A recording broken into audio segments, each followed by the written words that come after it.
Joey, Good to see have to shake hands every day in France, lots of times. I know. How are you getting on? Very well, Good. thank you. Loving it over here so far. Brilliant. Thanks for meeting us. We're in a little coffee shop just close to where you train.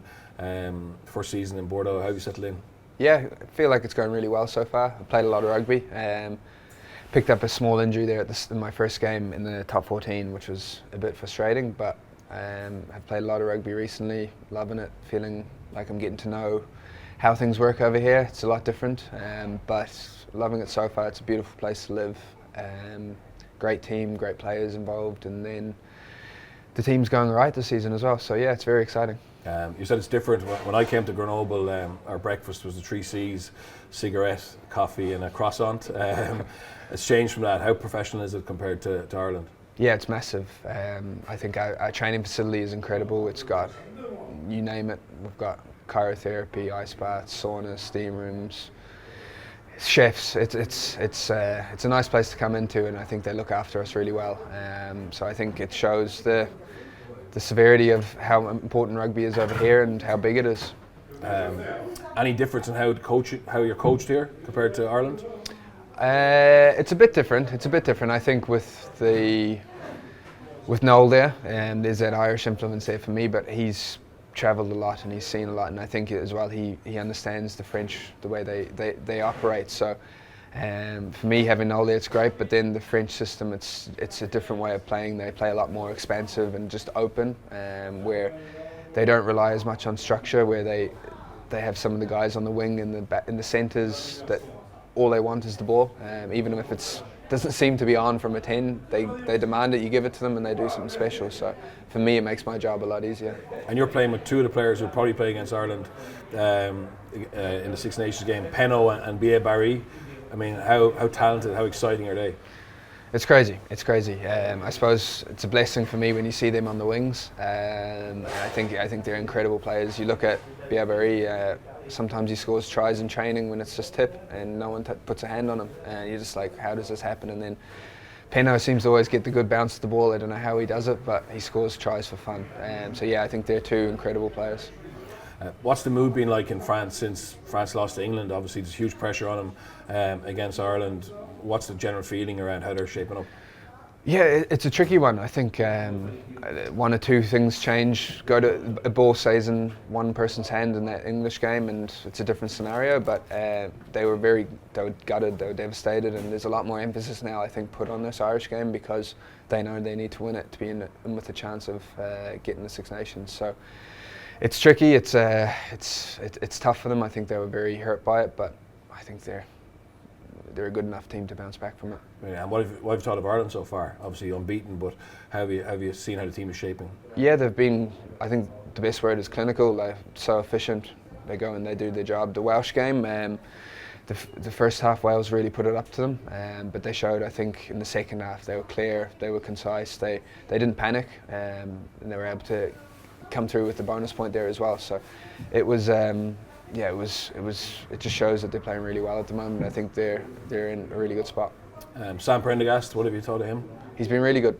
I haven't played against him, but from just watching him from the outside, he just seems so calm.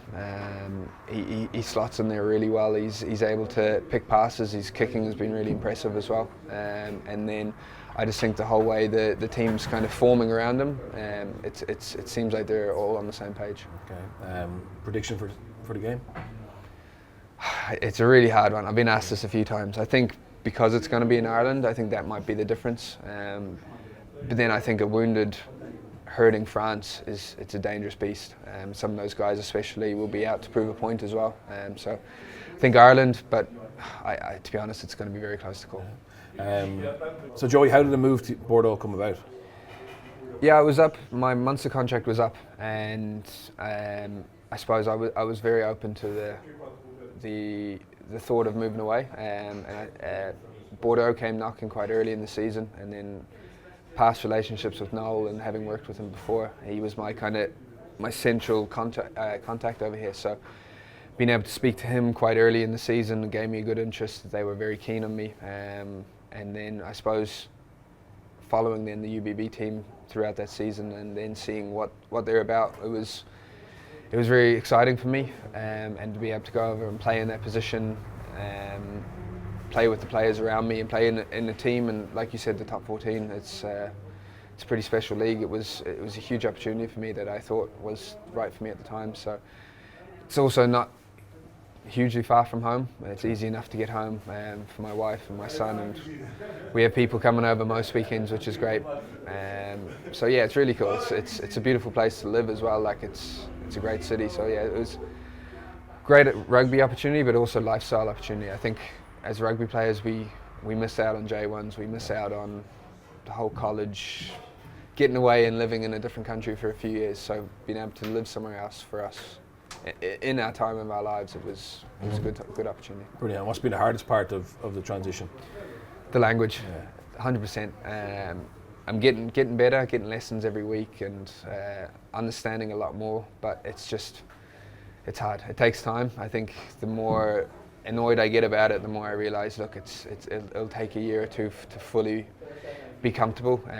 So yeah, the language is very tough. Okay. Just this French team's attack is different than anything we see in club rugby or international rugby. Why do you think they're so gifted with the ball in hand? I don't know. I think a lot of it's down to their confidence. I think I'd say 80% of them, if you give them the ball and with 5-10 meters of space, they back themselves to beat the player in front of them.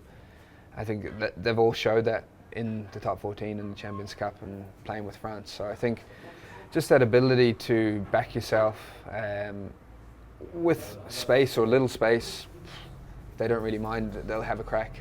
And I also think they're not afraid of making mistakes. Like they make a mistake here or there, they're onto the next job, or they're like, you know what, that didn't work now, but let's learn from it. Let's go to the next try. So yeah, it's hard when they're so unpredictable as well. Their attack, you just don't know what way he's going to go or what way the ball's going to bounce. The top 14 is a monster, isn't it? It's hard for Irish people to really understand or appreciate it, but you're living that now, and it means so much to people of the city and towns that support those clubs. Hugely. I think purely because there's a huge rivalry between some of the teams. There's players who have played in another team and then go and play with another, and then when they play each other, there's a lot of hostility. But yeah, it just shows how tough this league is, because week in, week out, you're playing against superstars and you're playing against these teams that from Ireland you'd only face in the Champions Cup. So to play against these guys week in, week out, it's massive, but it also shows how important the squad is over here. You almost need two really good 15s in order to compete at this level, because whether they're away with France, whether there's injuries, sometimes guys play 5-6 massive games in a row and then they need a week off. So it's great for me to be involved, but it's a real eye opener. When you played in Leinster, Munster and Ireland, you're always in a competitive team, ambitious teams, and you've joined a club, Bordeaux, who are unbelievably ambitious. I presume winning silverware is very much in the mindset for everybody there. Yeah, massively. It's a huge goal of ours. I think that they haven't won the top 14 since they've amalgamated, so it's a huge driver. And I think with the team that they've got at the moment, and the team going forward maybe in the next year or two, there's definitely going to be some chances there. I think last year getting to the final for them shows that the team is definitely there, but it just didn't go their way. I think it was an unfair reflection on how good this team really is. So it's a driver, and hopefully now coming into the business end of the season, we can keep progressing, keep on that trajectory of going forward. Okay, Joey, when you look at this French team, what are the big threats you see? I think the power up front that they have. I think there's a lot of massive men. I think their maul is huge. It's a huge weapon. But then off the back of that, then they've got the pace of the outside guys, but then they've also got the likes of Dupont there as well. And they've got a lot of power in the centres as well. So it's kind of, if you were to draw up a picture of the perfect rugby team, you've got power up front, speed, creativity, then it is tough. I think when they click fully as well, it's going to be very tough to stop. So yeah, it's for the French team at the moment. I think they've got all the components there. Yeah, it's going to be quite a test. Yeah, it's going to be huge. I think if any, it's going to be the game of the tournament for sure. But yeah, it's going to really test the Irish team, and I think what better, what more could you ask for as an Irish team? You're in great form, play against one of the best teams in the world. Previous Irish players who've come to France, Sexton, Zebo, Madigan, they all came back. Could you see a day where you come back and play for a province and play for Ireland again? I think so. I think if the opportunity came around, it would definitely something I'd jump at. It's hard. I love it here. It's so much, and I suppose I won't know what happens until my contract's over. But if the right opportunity, if Ireland came back knocking, I'd jump at it. Yeah, well, look, I'm very jealous of you getting to play in this league. It's the best league in the world with a brilliant club, and we wish you well. Thank you. Appreciate it. Thanks, Joey.